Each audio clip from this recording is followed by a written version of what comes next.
Check 1, 2. Hey, look at that. We're on the air. I'm going to take a couple seconds to catch my breath. It is great to see you guys. It's great to be here tonight. No blizzard. That's a plus, So, hey, we'll take whatever we can get. We are in class 107. It just amazes me how many of these little things we've done. So tonight we're going to continue on in the book of 1 Samuel. And we talked about Samuel's call 2 weeks ago. Was it 2 weeks ago? Sometime, last time we met, we talked about the call of Samuel and him coming in. Now remember, Samuel fits that interesting gap between the judges and the kings. And there's a little time period in there where Samuel is that final judge, and he's going to anoint the first king. But he's also kind of operating as a prophet in there as well. And he is kind of keeping the priests in check, even though he's not a Levite. So he kind of holds everything together. And that's what we're going to be seeing tonight. We're going to be in chapters 7 and 8. And so in 7 and 8, we see where Samuel is the one who is going to bring about a revival at the end of the book of Kings. Or end of the book of Judges, before we get into Kings. So he's going to bring about this renewed kind of interest in following God. But he's got a pretty good task to do here. We're also going to see how even though he had seen everything that Israel had gone through and had witnessed the impact of that, his own sons were not faithful to God, which is really kind of sad. But it kind of shows you the individual personality, even when they are working for God and working with God. And you know that he told them the truth because it's what he did. But at the same time, they made their own choices. So in 1 Samuel chapter 7, we're going to pick up there with the story mainly of Israel and the Philistines. And we're going to be talking about where the ark was being housed, things like that. So in 1 Samuel 7, it says, the ark remained at Kiriath Jearim a long time, 20 years in all. Because remember, it was at Shiloh. They took it out against the Philistines. It came back. Then Shiloh was kind of destroyed, and so they moved it to Kiriath Jearim. And then it says, then all the people of Israel turned back to the Lord. So there's that revival. The people of Israel are looking to God again. They're not looking to the other gods, because it says, so Samuel said to all the Israelites, if you are returning to the Lord with all your hearts, then rid yourselves of the foreign gods and the Ashtoreths. Ashtoreth is a plural in Hebrew. That's the th on the end there. So the Ashtoreths, which mean like multiple Asherah poles, multiple Asherahs, which was the fertility god. So he said, then turn away from all of those multiples. And he says, and commit yourself to the Lord and serve him only, and he will deliver you out of the hand of the Philistines. He says, you guys are being oppressed by them. They've come up, they've taken the ark, they've given it back. There's all this stuff that's going on. And he says, listen, if you are serious about serving God, because now that you've had some oppression from the Philistines, now all of a sudden you're turning to God and saying, okay, God, rescue us. Not that any of us would ever do anything like that. Wait until we're kind of down in our life and then go, okay, God, I'm ready now. Rescue me. I'm ready to be rescued. And then we get rescued, and then we're like kind of forget who he is again. And that's what Israel had done so many times over and over. And so we get to this point where we see Israel saying, I'm tired of this oppression and everything. We recognize God as being the only true God, so I'm going to turn to him. And Samuel says, well, if you're serious about that, get rid of your other gods. Dump them. And if you do, and you worship only the one true God, the God of Israel, he will deliver you out of the hands of the Philistines. But you got to do your part too, because so many times they turned away from him. It says, so the Israelites put away their Baals and their Ashtoreths and served the Lord only. Okay? We got a revival. Then Samuel said, assemble all Israel at Mizpah, and I will intercede with the Lord for you. When they had assembled at Mizpah, they drew water and poured it out before the Lord. Now, this is not something that is typically pronounced or given in the law as a way to come before the Lord and to bring an offering to him as a pouring or a libation type offering or something. That's not something that's normally in the law, but obviously it's not something that is against the law. They're not doing it for any other god. They're not doing it for any other purpose. Samuel is doing this being led by God to show that they are giving him that allegiance. So he draws water and pours it out before the Lord.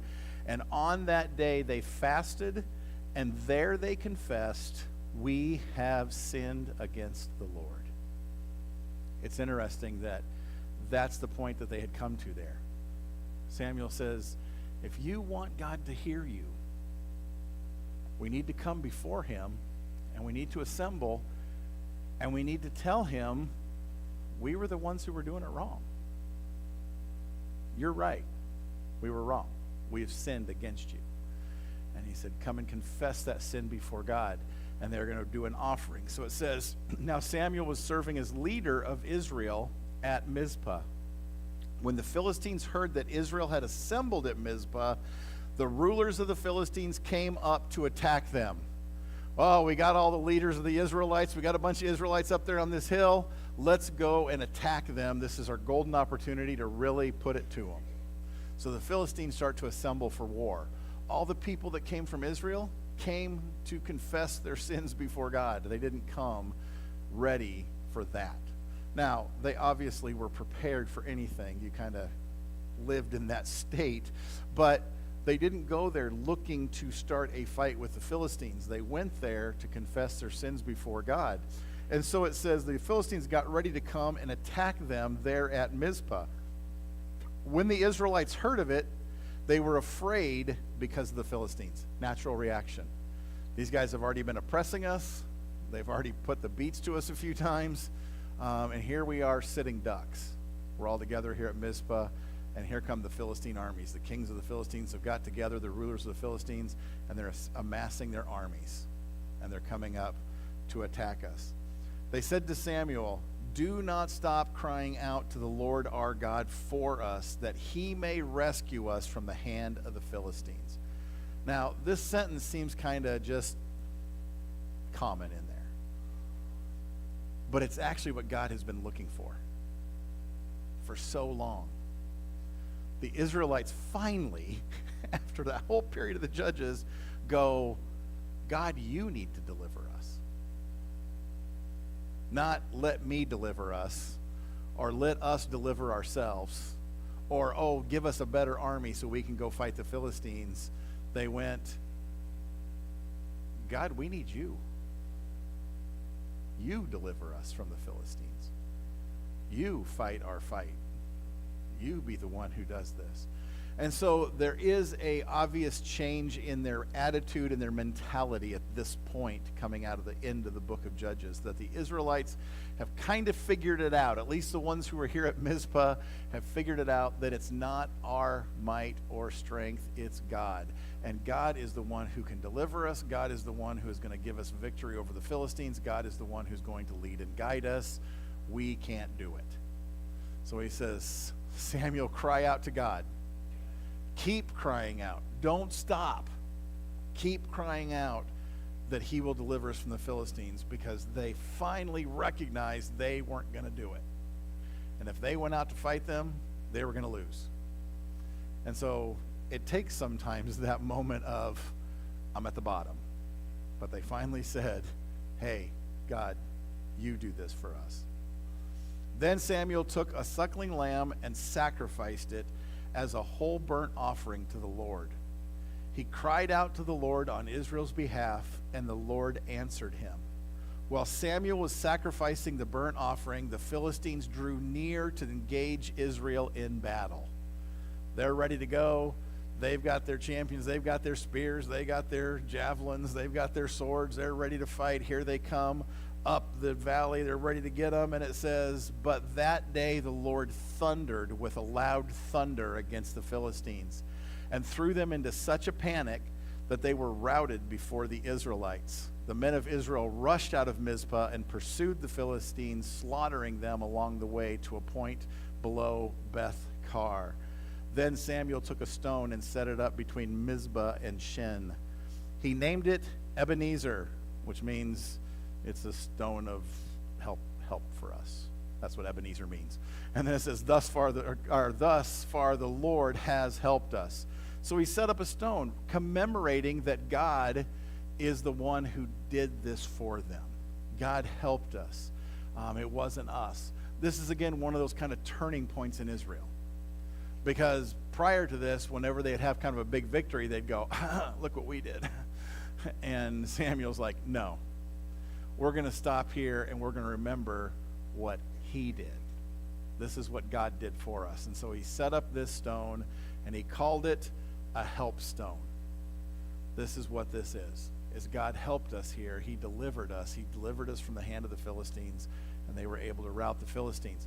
Now, this is not just a small little victory, because as we read down a little bit, it says, so the Philistines were subdued and they stopped invading Israel's territory. They decisively routed them on that day, and the Philistines went, hey, maybe we could just get along. I don't want to fight anymore. Because you see, that's really what war has to eventually come to, is one side or the other has to say, I don't want to do this anymore. And they have to surrender to the other side's will, essentially, and that's what they did, is they said, we don't want to fight with Israel anymore. Their God has made a point. And so they stopped raiding into Israel at this time. They said, we don't want any part of this. So it brought about peace at this end of the time of the judges before we go into the time of kings. It says, throughout Samuel's lifetime, the hand of the Lord was against the Philistines. When you go back in the Bible and you look at the Philistines' history with Israel, God uses the Philistines many times to punish Israel for their sins, for the things that they were doing against him. And it says here, God's hand was against them, meaning they knew not to come in and mess with Israel, because the hand of the Lord was on Israel. He was protecting them because they submitted to him. They went to him and said, God, you do this for us. You are the one who can deliver us. You are the one who can protect us. And when God says, okay, I'll protect you, he protects them. And he says, my hand is against your enemies, no longer against you. In comparison, go read the book of Jeremiah like we're doing on Monday night with the men, where God says, my hand is against you. Your enemies are coming down. I'm joining them. I'm going to walk alongside Nebuchadnezzar, and I'm going to kick your own doors in, because he said, you have turned away from me. But when Israel is faithful to God and they trust in God, God's hand is with them and upon them and against their enemies. But when they turn away from God and worship other gods, God says, why should I continue to be here? And we have a different situation because we live in the new covenant with Christ. And he forgives us of our sins, and he recognizes our weakness and things like that. But at the same time, I've heard people say, you know, my life is just kind of falling apart and God seems so far away from me. It seems like God is against me. I'm so far from God, I just can't even feel his presence. To which my only answer can be is, God didn't move. You did. He stayed exactly where he was. And if you feel like God is getting distance, it's because you're going the other way. And you're not honoring him, and you're not trusting in him, and you're not leaning on him. You're not doing the things that you know he would have you to do. And so we start to feel that separation more and more. Where, like here, when Israel said, okay, God, we get it. And it might have only been for that generation, but they said, we get it. And God goes, okay. Then that trust is on him, and he delivered them. When they were trying to do it themselves, through the book of Judges, go back to every little situation, every big chapter break you get in there, and it was Israel did what was right in their own eyes. They fell right back into their own sin. They forgot about God, and they started doing it their way. And then another oppressor would come in. God would raise up another judge, and they would have a revival, essentially, and they would turn back to God until that judge was no longer there, and then they would fall right back into their own sin. And it happens throughout the book of Judges, over and over again. And finally, at the end, we see it here once again with Samuel, where he brings about a revival, and they come back into a full honoring of God, and they repent, and God delivers them. And so they have that going right there, but it says, the towns from Ekron to Gath, which are Philistine cities, that the Philistines had captured from Israel, were restored to Israel, and Israel delivered the neighboring territory from the hands of the Philistines. So not only did the Philistines say, we don't want any more part of it, they pulled out of the territories they had already taken. Said, you can have your cities back. We don't want to mess with you and your God. And there was peace between Israel and the Amorites. So Israel is in a good situation. They have peace with their main competing neighbors that they've been warring against. And again, it's because they said, God, you take care of our battle. And God said, okay, I got this. And he put that peace in the land, which he'd promised them if they would have just stayed faithful to him. It says, Samuel continued as Israel's leader all the days of his life. From year to year, he went on a circuit from Bethel to Gilgal to Mizpah, judging Israel in all those places. But he always went back to Ramah, where his home was. And there he also held court for Israel. So the way that Samuel kept tabs on Israel was he made this circuit. And he would go around the core of Israel, and he would go in and judge for the people there, but he would also bring people back into a right relationship with God, point out some of the things that they were doing wrong, whatever. But Samuel, like I said, was also a prophet. So people recognized him as a judge, but they also knew he was a prophet of God, and he would bring messages to the cities. I know the sin you're committing here, and this is what God says. Stop it. And he would come in. So when he came, the people kind of feared him. And we see that as you go later into the book of Samuel, that they were like, uh-oh, Samuel's coming. Put everything away. Clean up the town. Hi, Samuel. Hope he just goes on by, because he brought judgment. He brought messages from God as a prophet of God, but he also came in to bring them back into a right relationship with God, and then to judge the things that were happening in the land at that place. So he held court there in Israel, and he kept moving around so that he could hit the different places, and people had access to him to get the word of God. It says, and he built an altar there to the Lord. Now again, this is not the prescribed altar, but God had him build an altar there at Ramah where he would offer sacrifices on behalf of Israel.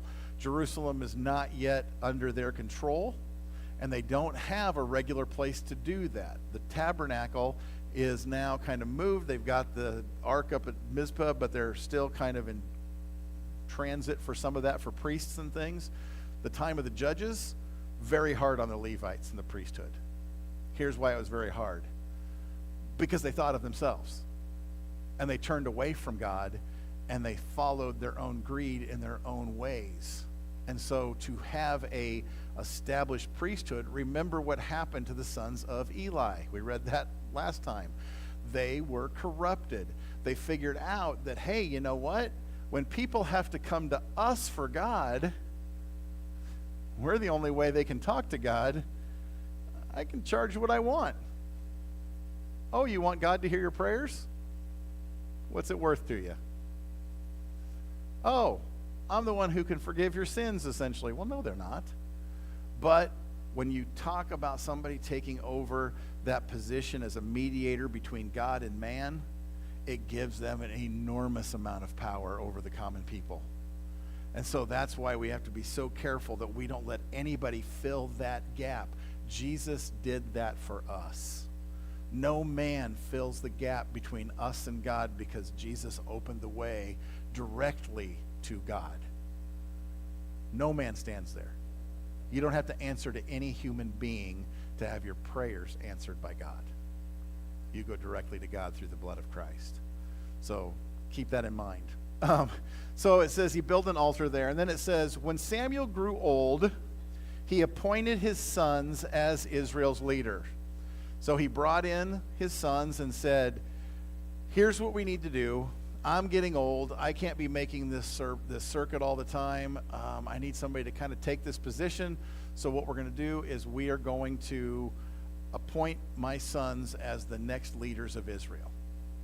They're going to be the ones that you can come to. They're the ones that God will speak through. They will do this. So that was Samuel's plan here, and it says the name of his firstborn was Joel, and the name of his second was Abijah, and they served at Beersheba. So they're in the south. He's more towards the north. They're in the south. But his sons did not follow his ways. They turned aside after dishonest gain and accepted bribes and perverted justice. Sounds familiar, doesn't it? Right back into the same old thing. His sons went, Dad had a pretty good racket going on here, but he never really capitalized on it. We can turn this into a profitable little business. And so they turned to bribes and dishonest gain to get the most that they could get out of their positions. And so therefore they were not eligible to even be in those positions. This sets up this, again, pattern that we see throughout Judges, where man keeps getting in the way of God, and man keeps seeking his own glory and his own power and his own riches, and he keeps turning people away, and it keeps going back to the same old thing. So it says, so the elders of Israel gathered together and came to Samuel at Ramah. They said to him, you are old, and your sons do not follow your ways. Now appoint a king to lead us, such as all the other nations have. Now, this is a turning point that is not good. I know it sets up everything else that we're going to see in the Old Testament, but the people have said here, it's not working. We need to put a person in charge of us. Okay? Now, you could say they kind of had a person in charge of them, Samuel. He tried to appoint his sons. It didn't work out because they were dishonest. So they said, no, we need a firmer position. We need to lock this down to where we have a human who will lead us, and we will follow him because we will follow somebody that has skin on them. And Samuel's position that you will see throughout here is we are to be following God. When they came out of Egypt, they followed Moses, but Moses was directly speaking to God. So they were following God, the pillar of cloud and the pillar of fire. They were following God. God led them to the promised land. They entered in under the direction of Joshua. Joshua was a strong leader. They did basically what he said. They held them into that check, but he was also receiving that information from God. God was leading them into the battles. He was leading them as they conquered that land and went through that time. After Joshua died, they had nobody to take up that position. But we've got the land now. We don't need somebody like that. And so they fell into their own devices, and we get the book of Judges and all the corruption that was done there. And then we have Samuel that comes and brings them back to a high point in their history that they haven't seen since Joshua. And now his sons are corrupt. So they said, give us a king. That's what all the other nations have. We want to be like them. Sad statement. When they came into the promised land, and when they were promised to come into the promised land, and God said, this is what's going to happen. If you look back on that, you'll remember that God said, I want to put you in this land, a land flowing with milk and honey, a land of abundance, a land of great wealth to you. I am going to watch over you. No one will be able to attack you. You won't have any oppression on any side. I'm going to prosper you and bless you, and you worship me and me only, and I am going to make you so prosperous on this earth that other people will look at you and go, I want that. That's what God's plan is. Let me show you how I can do everything for you, but you have to rely on me. And they get into the land, and they went, no, we can do it our way. And so they have all these problems. Now they're saying, we want to be like everybody else. because it looks like it's okay over there. But they're forgetting that they have brought their own problems on themselves. And just putting a king in front of their little name is not going to fix that.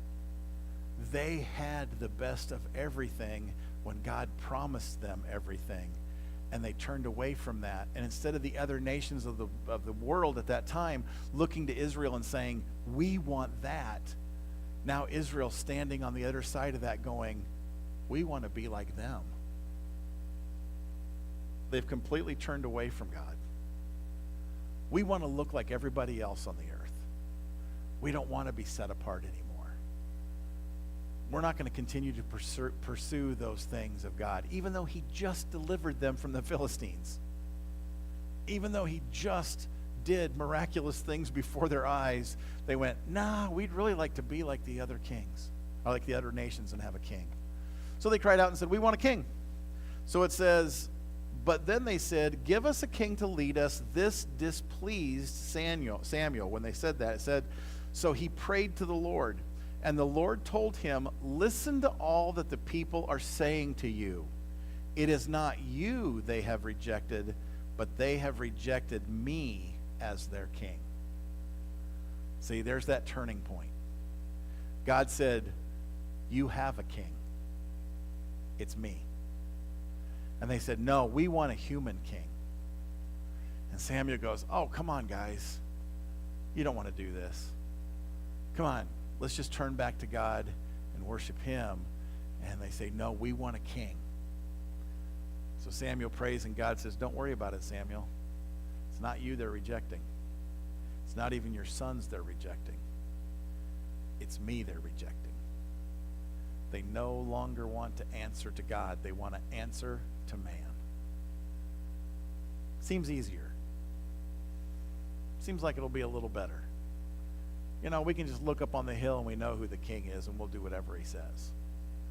So it says, as they have done from the day I brought them up out of Egypt until this day, forsaking me and serving other gods, so they are doing to you. Now listen to them, but warn them solemnly and let them know that what the king who will reign over them will claim as his rights. He said, tell them what they got coming. Tell them the fun prize they won. Because they played stupid games, and now they're going to win their stupid prizes. So it says, tell them that this is going to happen.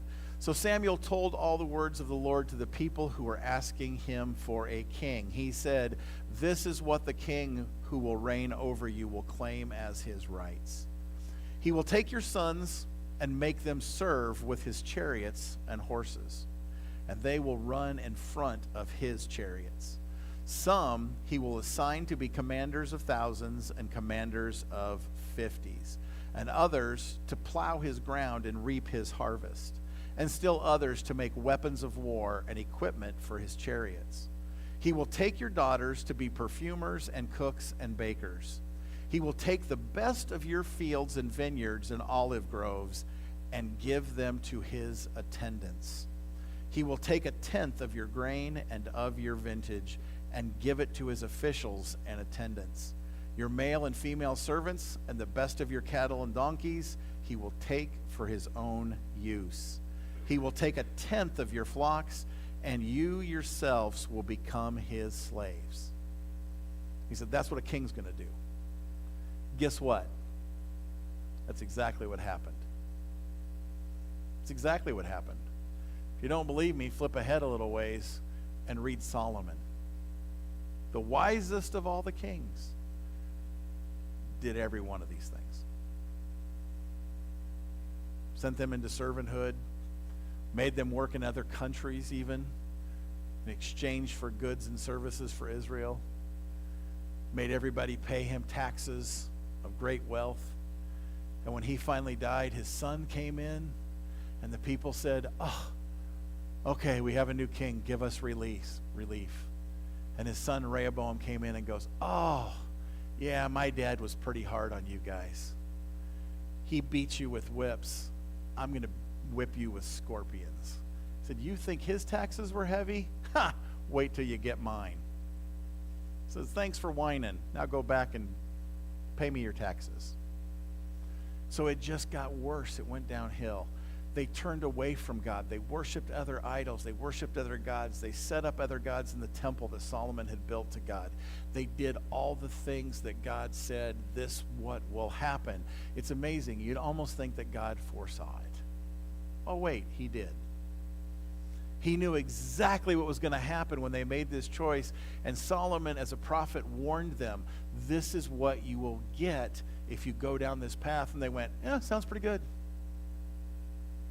Because just keeping God as their God and honoring him didn't sound that good, apparently, even though he said, you will want for nothing if you just do that. If you just worship me and me alone. Oh, that's too much work. We'd rather go work for the king. That's essentially what they said. So it says, when that day comes, you will cry out for relief from the king and you have chosen, but the Lord will not answer you in that day. But the people refused to listen to Samuel. No, they said, we want a king over us. Then we will be like all the other nations, with a king to lead us and to go out before us and fight our battles. Again, the irony of the fact that God just won their battles. Now we want a king to go fight for us, because that worked so well when we went out and fought them on our own. Now if we just had a king, we'd win. No. Your king, God, just won. He will fight your battles. Nope, we want a man. We want a king. Make us like the other nations. Make us pay taxes. Make us do that kind of stuff because we want to serve a man instead of God.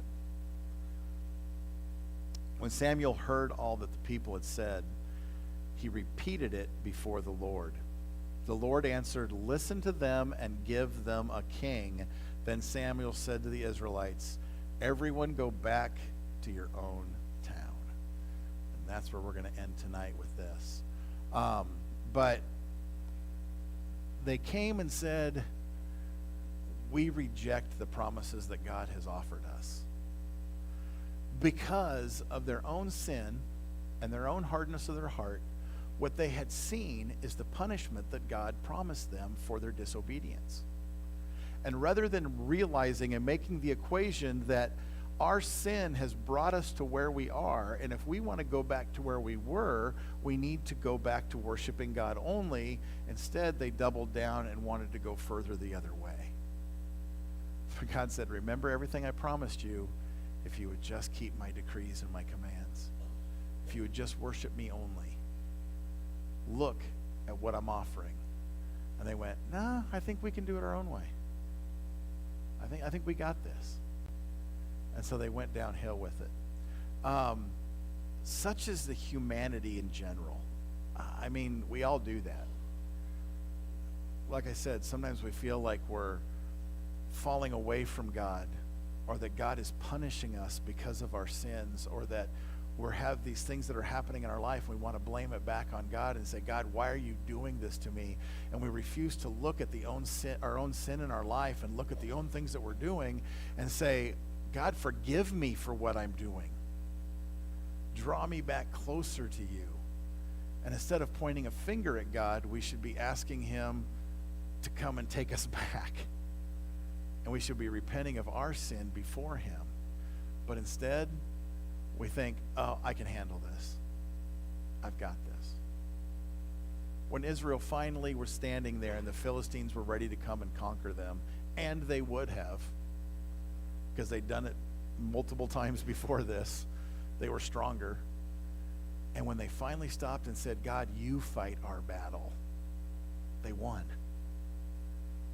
And then not too long after that, they say, you know, if we had a man to fight our battle, I think we'd be better off. They don't get it.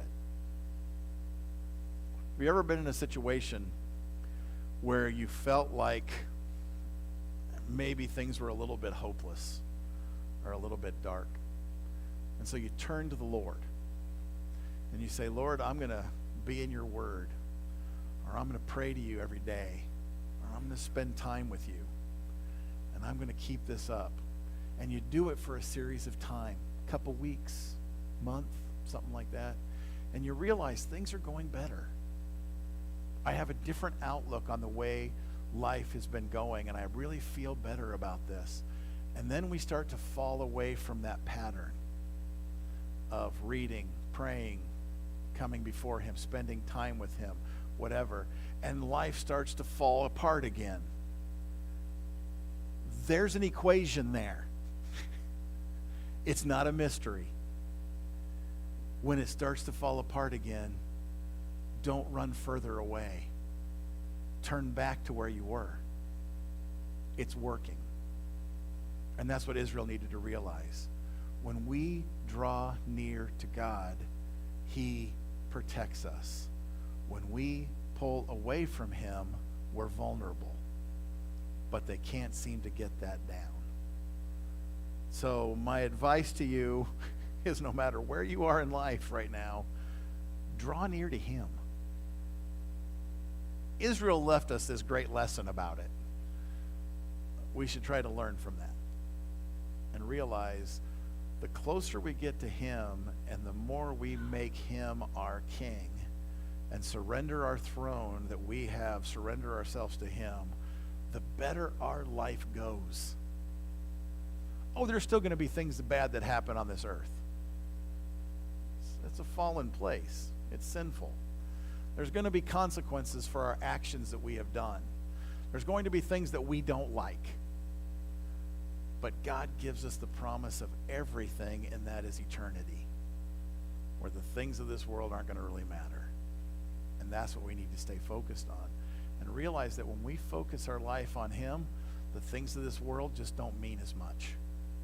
And they're not as oppressive. And you know, Paul himself, as he walked around this earth, had the attitude of, to live is Christ and to die is gain. If I can spend one more day telling one more person about Christ or doing one more thing to draw myself closer to him, that's a good day. I don't care whether I was beaten up in a city or thrown out from left for dead or put in prison. It's still a good day because I lived it for the Lord. And someday I'm going to die and I win. That's not a bad way to approach life. No matter what I do, maybe there's a way I can honor God through this. And someday, I'll get my reward. So, that's my thoughts. All right, I'm going to say goodbye to the people at home. Goodbye.